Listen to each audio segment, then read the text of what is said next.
Nah, itulah sudah sedikit tentang latar belakang daripada Injil Lukas ini. Nah, sekarang kita coba untuk melihat siapa Lukas ini lebih dalam ya. Seperti yang sudah saya sampaikan tadi bahwa Lukas ini sebenarnya seorang dokter ya yang berkebangsaan Yunani. Di dalam Kolose pasal 4 ayat 14 Paulus menyebut tabib Lukas yang kekasih ya. Nah, Lukas bukan hanya menulis Injil Lukas, tapi dia juga penulis kisah para rasul. Ya, makanya kalau sudah lihat pembukaan antara Injil Lukas dan kisah para rasul itu sama, ya, hampir sama-sama, mirip-mirip, ya.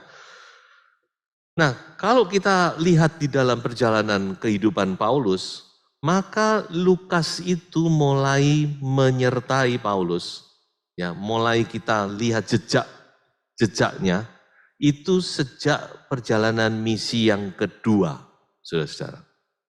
Coba saya bacakan ya.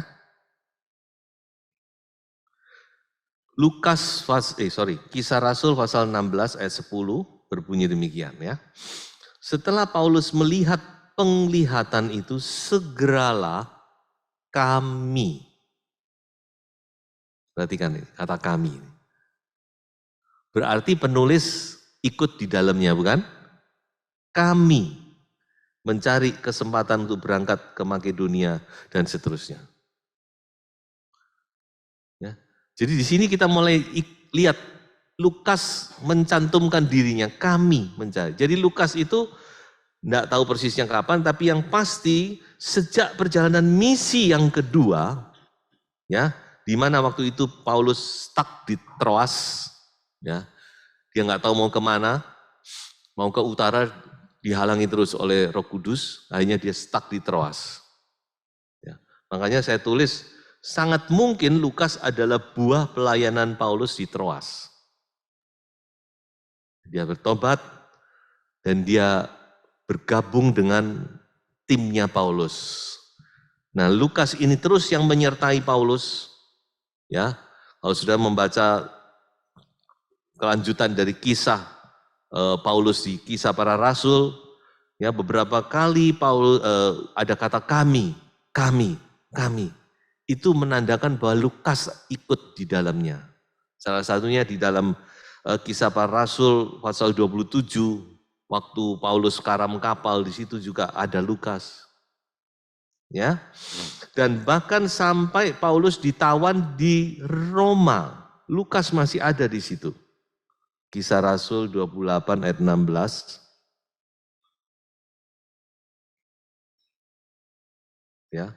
Setelah kami tiba di Roma, Paulus diperbolehkan tinggal dalam rumah sendiri bersama-sama seorang prajurit yang mengawalnya.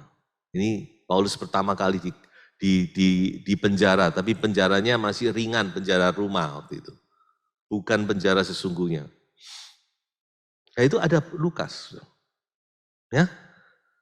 Nah, kita tahu menurut sejarah kisah Rasul itu tidak berhenti sebenarnya ya. Berlanjut, akhirnya Paulus dibebaskan, sempat dibebaskan, ya, tidak tahu berapa lama, kemudian Paulus ditangkap lagi, dan kali ini Paulus dijebloskan ke penjara yang sesungguhnya, di mana dia menulis surat 2 Timotius, surat perpisahannya. Dan kalau kita lihat di dalam surat 2 Timotius, coba kita baca 2 Timotius pasal 4 ayat 11.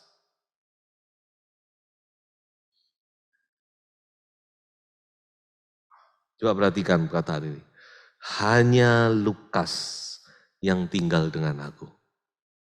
Hanya Lukas yang mendampingi Paulus. Ya tentu bukan Lukas masuk penjara, tapi dia terus mungkin ya mendampingi, mengunjungi dan seterusnya. Hanya Lukas yang tinggal dengan aku. Jemputlah Markus dan bawalah ia kemari karena pelayanannya penting bagiku. Jadi kalau kita melihat, saudara, Lukas ini seorang yang luar biasa, yang setia mendampingi Paulus. Ya, setia mendampingi, bahkan sampai akhir hidup Paulus. Dan mungkin juga dia yang mengurus mayat Paulus, saudara.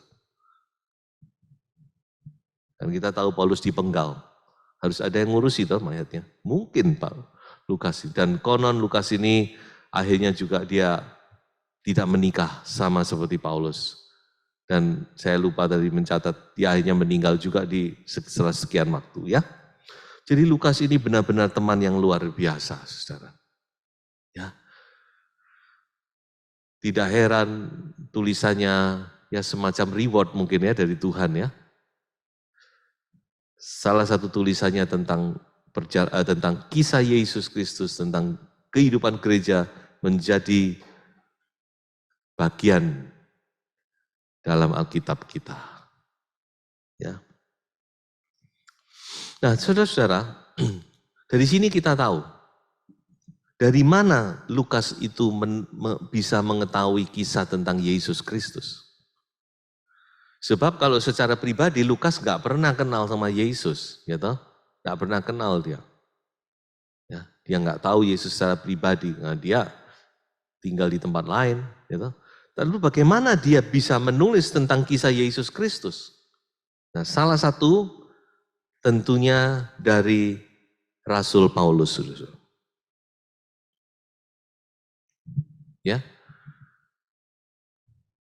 Dia pastinya dia mendapat sumber itu dari Rasul Paulus karena dia mengikuti perjalanan Rasul Paulus, ya.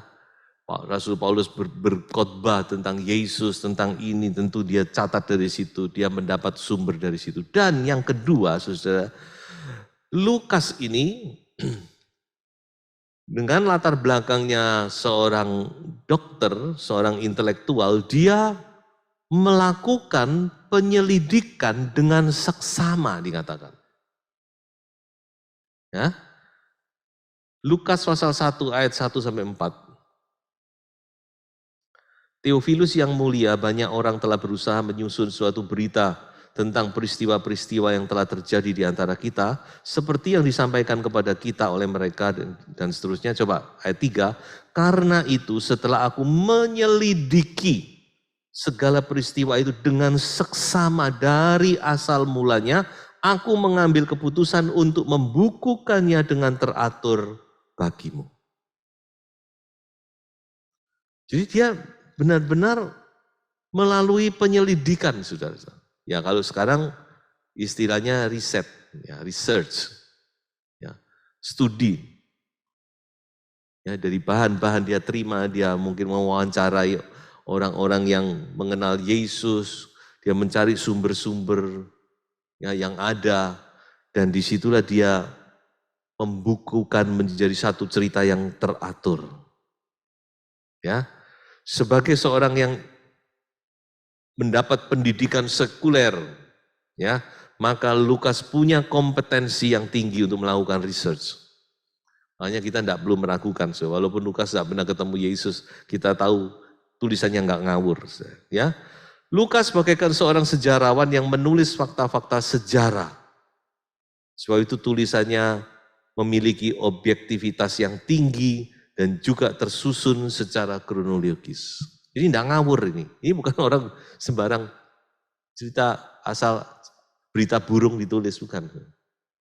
Benar-benar dia menuangkan hasil penyelidikannya yang objektif, yang bisa dipertanggungjawabkan. Dia tulis itu dengan rinci, dengan detail, dengan kronologis. Ya, jadi Tuhan yang luar biasa. Ada saatnya Tuhan memakai orang yang sederhana, tapi ada saatnya Tuhan juga memakai ya orang-orang seperti Lukas untuk berbicara kepada zaman kita. Nah, saudara. Baik, sekarang kita coba untuk melihat isi daripada Injil Lukas, ya. Beberapa poin penting tentang Injil Lukas. Yang pertama, saudara. Next. Kalau saudara melihat Injil Lukas, tadi sudah saya bacakan Theophilus yang mulia. Sekali lagi saya mau katakan bahwa penulis Injil ini tidak pernah menulis untuk menjadikan tulisan mereka menjadi Injil. Nah itu kita. Mereka benar-benar murni dengan satu tujuan. Di kemudian hari, ya, para teolog memasukkan ini menjadi Injil. Demikian juga Injil Lukas. Injil Lukas ditulis untuk orang yang bernama Theophilus. Nah, siapa Theophilus itu? Kalau dari namanya Theophilus artinya Theo, itu Tuhan, Philus, Philea itu artinya kasih. Jadi ini bisa bicara kekasih Tuhan atau yang dikasih oleh Tuhan. Siapa Theophilus ini? Nah, sampai sekarang memang masih banyak tafsiran. Ada yang mengatakan Theophilus itu hanya tokoh abstrak, ya. Seolah-olah Lukas memakai nama samaran, bicara kepada orang-orang yang dikasihi Tuhan. Tapi saya percaya bukan demikian. Pasti ini tokoh yang real. Kalau gitu siapa Theophilus ini? Ada banyak tafsiran, tapi saya tertarik dengan salah satu yang di tafsiran dari seorang hamba Tuhan yang bernama David Pawson. Sudah meninggal. Dia dari dari studinya, dia mengambil kesimpulan bahwa sangat mungkin Theophilus ini adalah pengacara yang membela Paulus di Roma. Ya, karena Paulus kan harus menghadap Kaisar Roma. Gitu.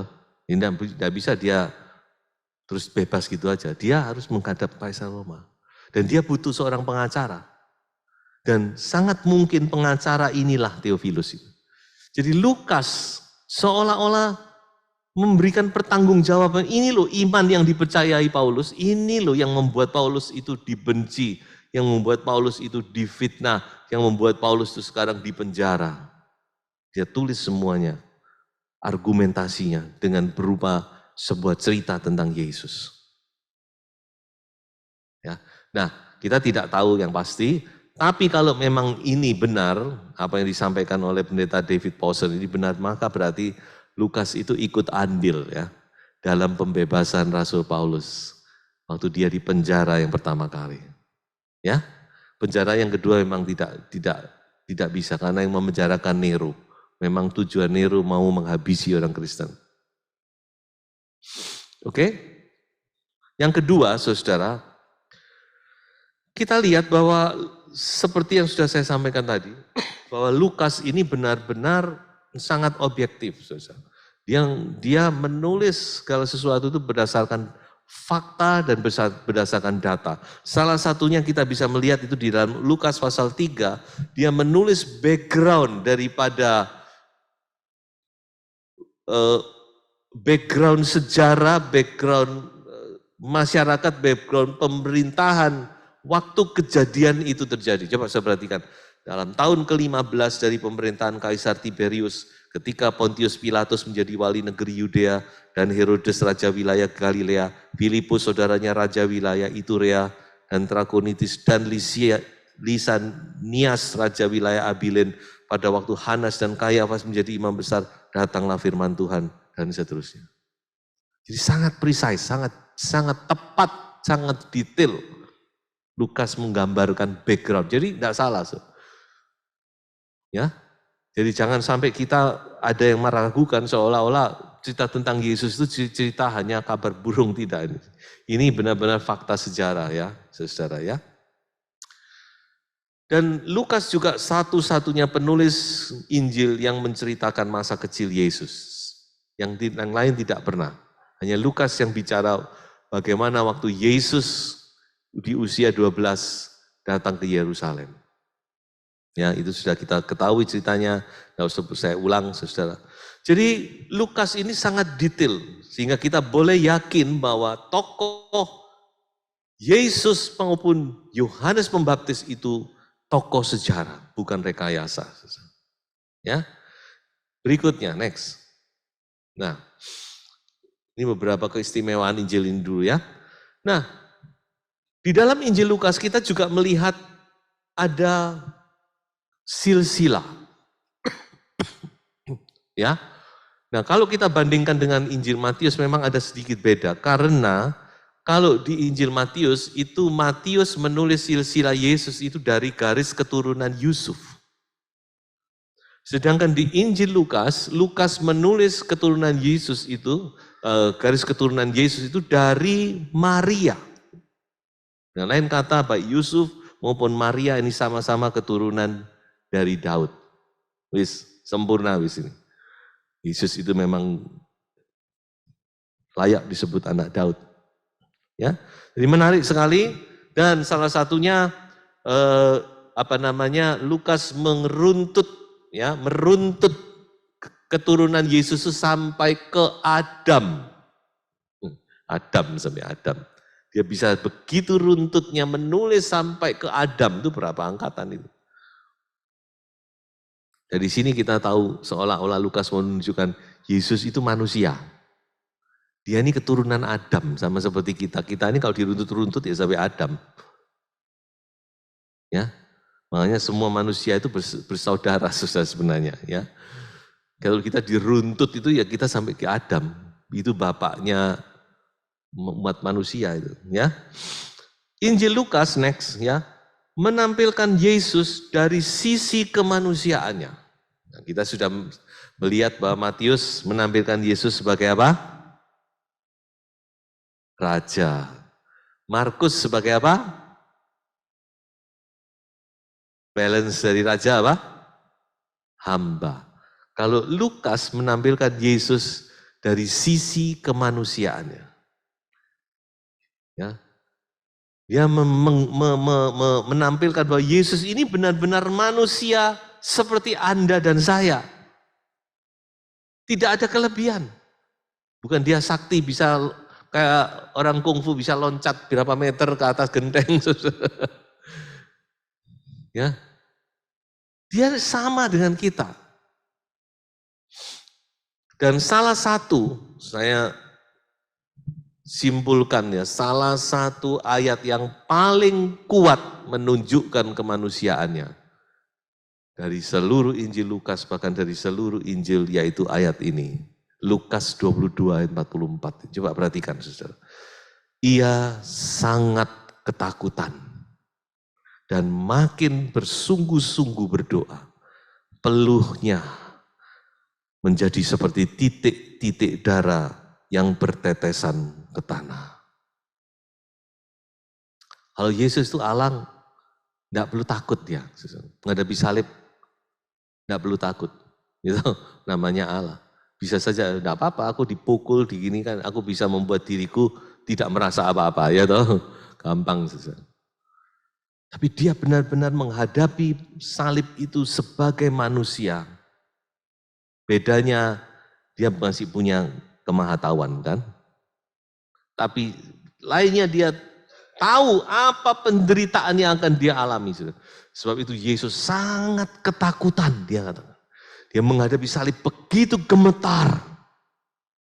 Dan stres berat. Sampai dikatakan pori-porinya pecah. Pembuluh-pembuluh darah kecil yang ada di pori-porinya, kapiler-kapiler darah itu pecah dan keluar bersama-sama dengan keringatnya. Ini dalam istilah kedokteran disebut hematohidrosis. Ini hanya terjadi pada saat-saat yang sangat ekstrim ketika orang itu menghadapi stres yang berat. Baru bisa terjadi. Jadi saudara bisa bayangkan stres yang dihadapi oleh Yesus. Kita nggak ada apa-apanya. Kita pernah stres, kita pernah ketakutan. Tapi kalau dibanding dengan ketakutan yang dihadapi Yesus, kita nggak ada apa-apanya. Di sini kita tahu juru selamat kita itu betapa dia merelakan dirinya mengalami penderitaan begitu rupa dengan wujud manusia. Salah satu ya, ini saya selipkan. Sudah masih melihat bukan, waktu Yesus mau disalib, dia dikasih apa? Empedu bercampur anggur atau mur bercampur anggur. Mur itu sebenarnya, bukan empedu, bukan empedunya manusia, bukan. Karena mur itu pahit, dibilang empedu. Mur dicampur dengan anggur, diminumkan, tapi Yesus menolak. Saudara tahu enggak? Minuman itu sebenarnya adalah painkiller. Itu untuk membantu orang itu sehingga waktu dia disiksa di atas kayu salib dia tidak merasa sakit. Ya. Tapi Yesus menolak. Jadi dia mau merasakan rasa sakit itu sampai maksimal. Dia enggak mau dibuat teler, dibuat itu semacam anestesi ya, dibuat setengah teler sehingga dia mungkin setelah sakitnya berkurang, tidak. Dia menolak. Ya. Jadi saudara-saudara, luar biasa ya. Salib itu luar biasa. Selamanya mulia. Baik. Sekarang kita masuk kepada manusia. Ya, kita coba untuk melihat manusia yang bagaimana yang ditampilkan oleh Injil Lukas ini. Yesus Kristus itu manusia yang bagaimana? Ya. Yang pertama, saudara, Yesus Kristus itu adalah manusia yang berdoa, a man of prayer. Salah satu keistimewaan Injil Lukas yaitu Injil ini menyoroti kehidupan doa daripada Yesus. Satu-satunya Injil yang berkata bahwa waktu Yesus dibaptis dia sedang berdoa. Lalu dikatakan Roh Kudus turun dan ada suara di sorga. Itu cuma Injil Lukas. Yang lain tidak mencatat bahwa Yesus sedang berdoa. Dan banyak lagi yang lain. Dan kata doa juga paling banyak dari 4 Injil. Jadi kita melihat di sini bagaimana Yesus Kristus itu sebagai manusia dia berdoa dalam pelayanannya dia. Dia punya hubungan yang sangat dekat dengan Bapaknya. Dia mendasari pelayanannya dengan doa. Ya. Nah, kalau kita coba sedikit bandingkan dengan kitab Taurat, Saudara. Ya, kita tahu ada 5 kitab Taurat, di sini juga ada 5 kitab sejarah. Matius, Markus, Lukas, Yohanes, Kisah Rasul. Maka kita melihat adanya semacam koneksi. Ya. Kitab Taurat yang ketiga adalah kitab Imamat. Kitab sejarah di Perjanjian Baru yang ketiga adalah Injil Lukas. Coba kita gabungkan di sini, maka kita melihat satu gambaran yang indah. Imamat bicara tentang imam dan Lukas menekankan Yesus sebagai imam yang berdoa selama ada di dunia bahkan sampai sekarang. Dia adalah imam besar agung kita yang menjadi pengantara kita kepada Bapa. Hebat ya saudara. Cuma bedanya kalau di kitab Imamat, imam-imam itu membawa korban berupa darah binatang. Tapi di kitab Injil, imam besar agung kita mempersembahkan darahnya sendiri. Oh luar biasa, saudara. Yesus luar biasa.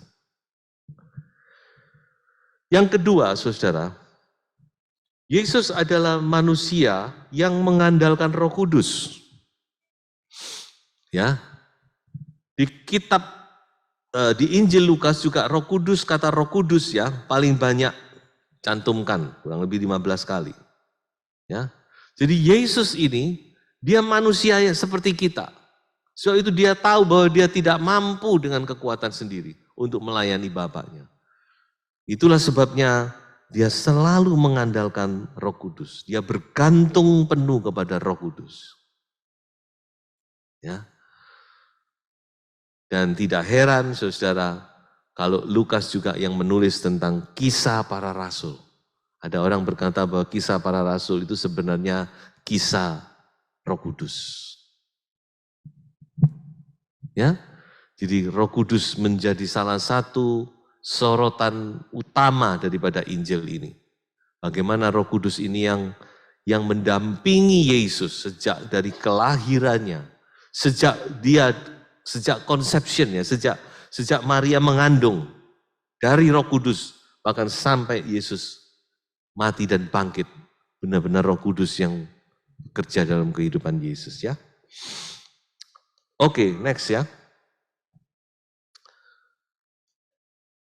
Lukas juga menampilkan Yesus sebagai seorang manusia yang penuh dengan hikmat ilahi, melebihi tokoh-tokoh hikmat dari Yunani. Tadi saya sebutkan Sokrates, Plato, Aristoteles, dan yang lain-lain.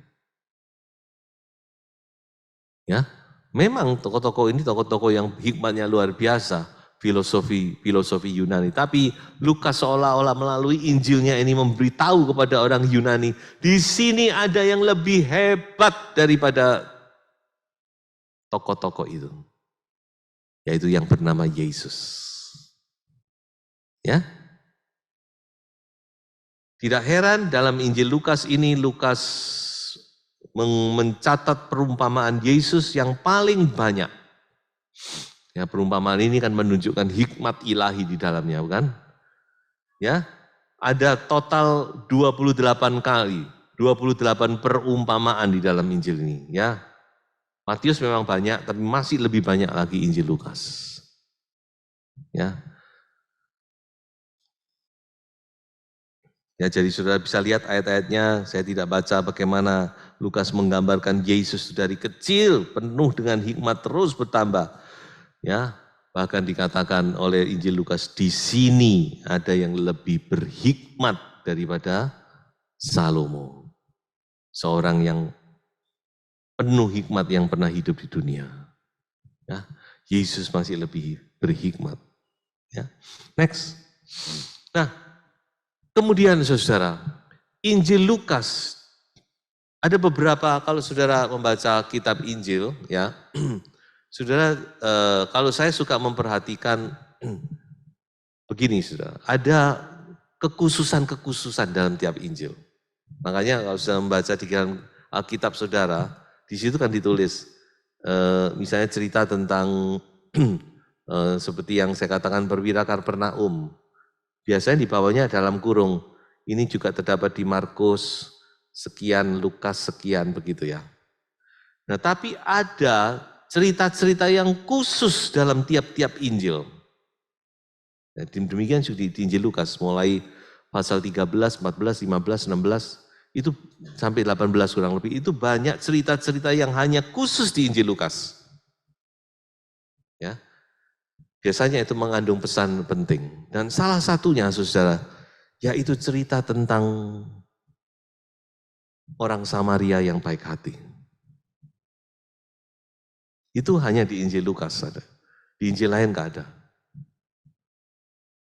Ya, perumpamaan tentang orang Samaria yang baik hati. Nah, perumpamaan ini sudah mengajarkan kepada kita siapa Yesus itu. Kan perumpamaan ini sebenarnya menjawab pertanyaan orang-orang siapa yang harus kita kasih. Kasihilah sesamamu seperti dirimu sendiri. Kalau dalam bahasa Inggris, love your neighbor. Ya, kasihilah tetanggamu. Kalau diterjemahkan hurufiah. Lalu orang tanya, siapa yang dimaksud sesama itu Tuhan? Nah, Tuhan Yesus menjawab dengan perumpamaan ini. Ada orang yang dirampok, lalu dibiarkan terkapar, lalu lewat 3 orang. Satu pendeta, satu aktivis, yang satu ini orang asing. Malah orang asing ini yang punya belas kasihan. Ya. Jadi perumpamaan ini mengajar kepada kita, ini loh hatinya Yesus itu. Hati Yesus adalah hati yang penuh dengan welas asih. Penuh dengan belas kasihan. Dan belas kasihan ini tidak membeda-bedakan suku, ras, agama, dan golongan, dan lain-lain. Ini belas kasihan yang tulus dan yang sejati. Seringkali kita belas kasihan kita kan masih terkelompok-kelompok. Oh ini bukan golonganku. Oh ini bukan orang Kristen. Seharusnya kita nggak boleh gitu. Belas kasihan yang murni itu ada belas kasihan yang tidak membeda-bedakan. Atau dalam bahasa lain, humanity. So itu dalam Alkitab saya tulis, Jesus proposed humanity. Jadi Yesus itu seorang yang berperi kemanusiaan. Nah ini kan sebenarnya dasar negara kita, peri kemanusiaan yang adil dan beradab. Jadi peri kemanusiaan ini seharusnya tidak boleh pandang bulu, saudara. Salah kalau kita hanya mengasihi anak-anak Tuhan toh, orang Kristen toh, apalagi cuma orang GPDI toh. Diperkecil terus, saudara. Tuhan Yesus tidak demikian. Tuhan Yesus sama sekali tidak demikian. Dia menolong karena orang ini yang perlu ditolong. Harusnya demikian. Tidak peduli orang ini siapa. Tapi memang terutama, Paulus sendiri ngomong, kasihilah, tolonglah sesamamu, terutama saudara-saudara seiman. Tentu ada prioritas. Tapi bukan berarti kita cuma menolong saudara-saudara seiman.